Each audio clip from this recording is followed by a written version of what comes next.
Manchester United 0, Real Sociedad 1. And on a day where the Queen has died, on a very somber, sad, and somewhat, well, not even somewhat, very, very emotional evening for everyone here in the UK, Manchester United have lost. Of course, before I begin, RIP the Queen. Despite whatever you might think of the monarchy and all of those things, she's a human being who has died today. So, wherever she's gone, hopefully she's in a good place right now. So, RIP the Queen. Probably a lot more I could say, but today is the day, to be fair, of all days. But this is a football channel. So yeah, today, not a good day. Not a good performance by Man United, if I'm going to be honest. We're going to get into it. What happened today? What went wrong? How did I see the game? The penalty decision. Was it a penalty? Was it not a penalty? We are going to talk about it. The starting lineup. Once again, certain people have started today and Man United have lost. We are going to talk about it, and we are going to talk about those certain individuals. I don't think, we lost because loads of individuals played badly today. I think Real Sociedad had a good defensive structure. I just think we just we had a missing piece in the attack that we just didn't have today. But we'll get into it, guys. There's a lot I want to say about today's game.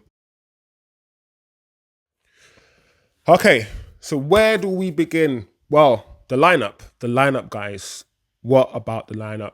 Ronaldo got his first start. Well, not his first start. His first start since the Brentford game, since the 4-0 game. We got to see Casemiro. We got to see Fred in the midfield. We started with actually Casemiro and Eriksen as the holding two, and Fred playing the number 10 position. And before the game, when I saw the team sheet and I saw the personnel, I would have thought to myself, Fred and Casemiro, they play the holding positions. They play as the base for Brazil together. It would make sense if Fred and Casemiro played together, at the base for Manchester United. But we started with Eriksen and Casemiro. But it made sense. It made sense because that's where Eriksen has been playing this season, and he has been playing well this season. And I think Ten Hag wants somebody who can pass the ball vertically. I think both Casemiro and Fred, if they both play there, they'll be playing very safe. Maybe, who knows, maybe too many horizontal balls for Ten Hag. Whereas at least, for me, what I see with Eriksen plays there, he plays a lot of vertical passes. He plays through the passing lanes. He cut through. And that's what you want. You want to cut through the defensive structure. So I was quite surprised with how United started. Elanga on the left. Anthony, I thought Anthony should have started today. He needs game time. He needs to get used to the way I think he's used to the way Ten Hag plays because he came from Ajax and he played under Ten Hag. But get used to the way Man United are playing. Ronaldo started up front. We had a change of backline, and I thought that would happen in my preview video. I thought he would start with Maguire, give Maguire some game time, give Lindelof some game time as well, and which is what he did.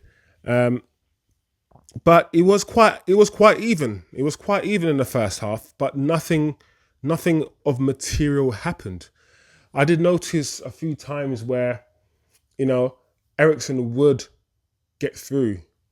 He would cut through and he would get the ball to Fred. He would be standing in that number 10 position.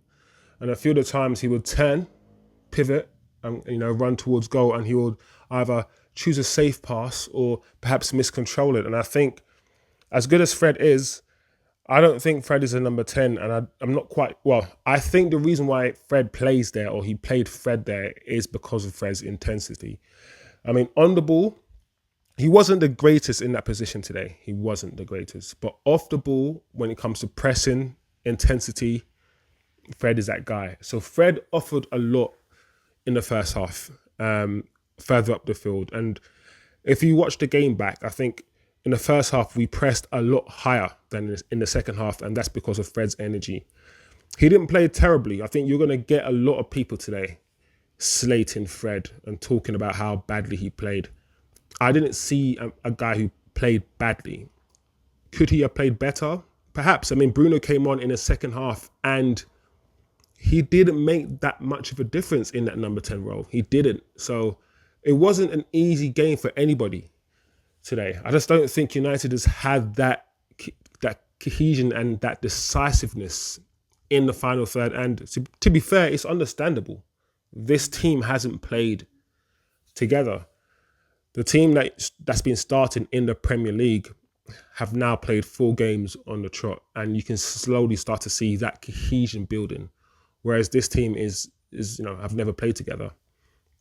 So I can understand to a certain extent why there was no insight, or why there wasn't enough incisiveness in the attack for United today. The attack broke down too easily, in my opinion. And a lot of times it was Ronaldo, Elanga. Not so much Anthony, because Anthony didn't really get into the game today. He had 1 or 2 good flicks and 1 or 2 good touches, 1 or 2 good moments, but on a consistent basis, he didn't do enough and he wasn't in the game. And I'm not going to go in hard on Anthony at all. That is just what I saw, and that is just criticism. He had moments, but throughout the, I think, 70 or 80 minutes, however long he was on the field, he just didn't do enough to impose himself in the game. And I think he's similar to Sancho in the sense that these guys want to play football in a certain way, technical football. They want to play in teams that dominate possession. So when teams don't dominate possession, I don't think those sort of plays are that, or can be as effective, and they really rely on getting multiple touches and multiple feels of the ball. And today wasn't a game for that. We're seeing a player in Anthony so far that is nowhere near the finished article. He's not worth the money we spent on him. He's not, but he could be. You can see that in time, once you get used to the way we play, he can be better. But he's rusty. He's not making the right decisions a lot of the times, and he's not doing enough to impose himself in a game. But it's his second game. It's only his second start. It will come in time, I'm pretty sure. But he didn't have the greatest game today. Elanga was very frustrating. My problem with Elanga is not effort or the lack of trying. My problem with him in general is just ability. I don't think he possesses the ability to do what is required, or at least play first team for Manchester United. And today, while he had, once again, some good moments where he skinned the defender, he just didn't do enough for me. And some of the positions that he took up, I thought to myself, you can't receive the ball. You can't get the ball to you in that position, Elanga. Move. But I must say, we need to talk about Ronaldo. We do, and I'm not blaming Ronaldo for today's performance at all. And I'm not, before all the Ronaldo haters come at me and start throwing spears at me. However, how do we build when our striker doesn't really link play? Ronaldo is not the Martial. He's not the Benzema. He's not the Firmino. He's not the striker to drop deep, dink, hold the ball up. The ball sticks to his feet like glue, link the play. He's not that striker. And he's now not even a striker that can run in behind. So you have a striker that doesn't really do the former all-outer, doesn't really link play. He does drop deep and he does try to get a touch on the ball and pass it back. But the ball doesn't stick to him. And he doesn't run in behind. So he scores goals, or the best way, or the most optimum way Ronaldo scores goals now in this stage of his career, he's 37 now, is if the ball is planting right at his feet in front of goal, then I'm certain that he'll probably score. Other than that, if the goal that he needs to score involves any vigorous movement, like running or being put through on goal or anything like that, I'm not confident that that guy is going to score.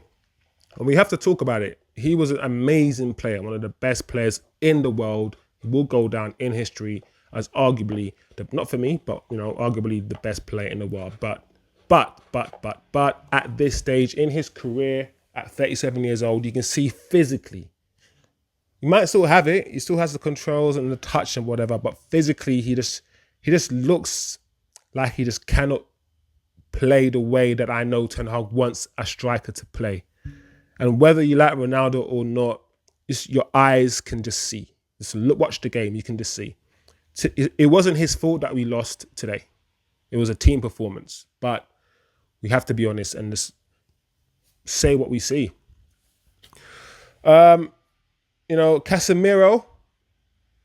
it's his first start, but he did have some loose touches today.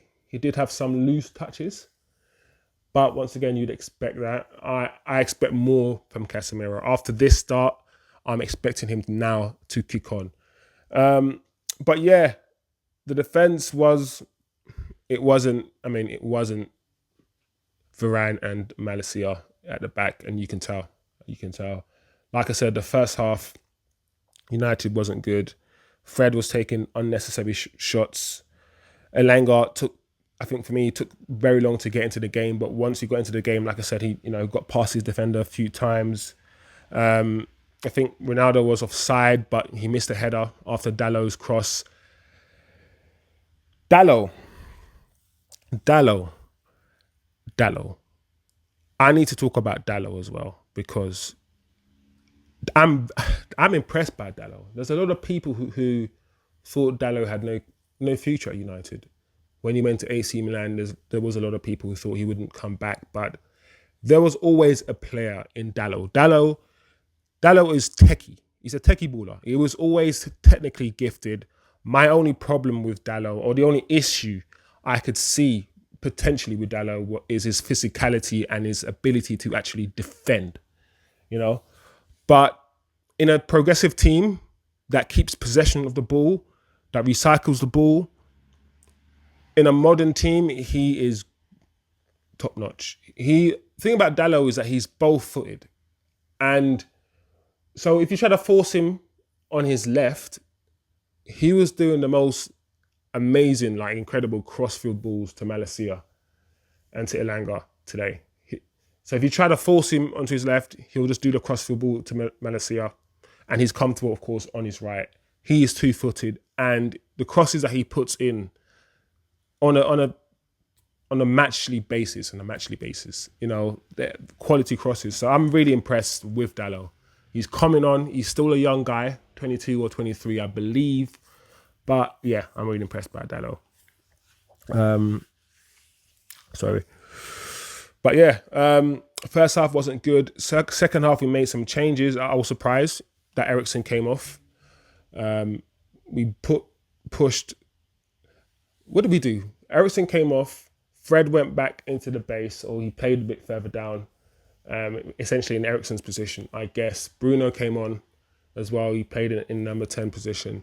But, we had, once again, few moments, but we just didn't take our opportunities. There was a time where Martinez made a clearance, goal line clearance, and I was thinking, oh gosh, this guy is a beast. And when Martinez came on, he changed the game. He started, and this is what he does very, very well, and everybody can see that he does this. He reads the game so well that he can step into the midfield. His interceptions and the timing of his interceptions, that's world class. I don't think people understand that we have okay, let's not get excited, a potentially world-class defender. He is quality. And when he steps in, his passes are precise. He passes with precision. He's such a breath of fresh air to see and to watch play. Really good defender. When he came on, he changed the game. He did change the game. We started playing a little bit better as well, but that penalty, guys. What is football coming to when that is given as a penalty? Everybody and their pet mice and their pet goldfish, everybody knew and could see that wasn't a penalty. Everybody. from here to flipping Scotland to everywhere. I don't understand how VAR checked it. Somebody in the VAR place, wherever that is, looked at it and said, yeah, like shut up, all. But seriously, and thing is, I think the game's happened. I'm not even that mad because, I still think United have a good chance of qualifying out or getting out the group. But that was absolutely shocking. That was a shocking decision. That was never, ever a penalty. Never a penalty. And that just ruined. That's probably got everybody, and I know most United fans in a sour, because if you're going to get beaten fairly, a fair goal. That was not a penalty, and that just, I don't think we did enough to win the game. If the game ended in a draw, I think I'd be content. Of course, I'd be happier with a win. But to lose the game like that with a penalty like that is, I don't know, man. That's crap. That is some crap. But it is what it is. Garnacho and Sancho came on. Did they make that much difference? Not really. Sancho, like I said, is not a very explosive player. He wants to play that sort of tiki-taka football, and I think we missed. And it's interesting. I'm saying this. We missed Rashford today. Ronaldo had a few opportunities to score, and he couldn't get the ball out of his feet. There was a time where I'm not quite sure who crossed the ball to him, but I was thinking, you got to hit it first time. You have to hit it first time, and he tried to control it and take a touch, and he just looks not fit, not match fit. I think he can do better. He's not match fit, I think, as well. So I don't know. Today wasn't a good day in many reasons, in many ways than one. And United lost, and we lost our queen. That's it. I think one kid, Charlie McNeil, got his debut. Good for the lad. Unfortunately, he couldn't really, contribute to anything positive. But it is what it is. A loss, another loss, and it will happen. I did say let's not get excited. We have won 4 on the bounce, but we're gonna lose games. We're gonna lose a few games this season. We're gonna lose games like that. We score a lot of our goals on the counter and on the break still. We still need to find a way of playing where we can break teams down who sit back like Real Sociedad did. That is the next step in our evolution. We have the defensive foundation, the defensive stability, that is, and the defensive cohesion, that is getting better and better. We didn't see it that much today because we changed our defense, but the next step is now getting the midfield and now getting the attack right. The attack combinations, right? That's the next step. So yeah, not a good performance, but we go again. I doubt the games are going to happen this weekend, and potentially next weekend as well because of the Queen. So yeah, but yeah, subscribe, guys. Please, if you like the content, the channel will keep growing. I will keep pushing out these post-match reactions. And once the channel continues to grow, we're going to do more, better, different stuff altogether. Get call-ins, phone-ins, and all of these sort of things. So yeah, smash the like, share this video. And yeah, I'll see you guys next time. Peace out.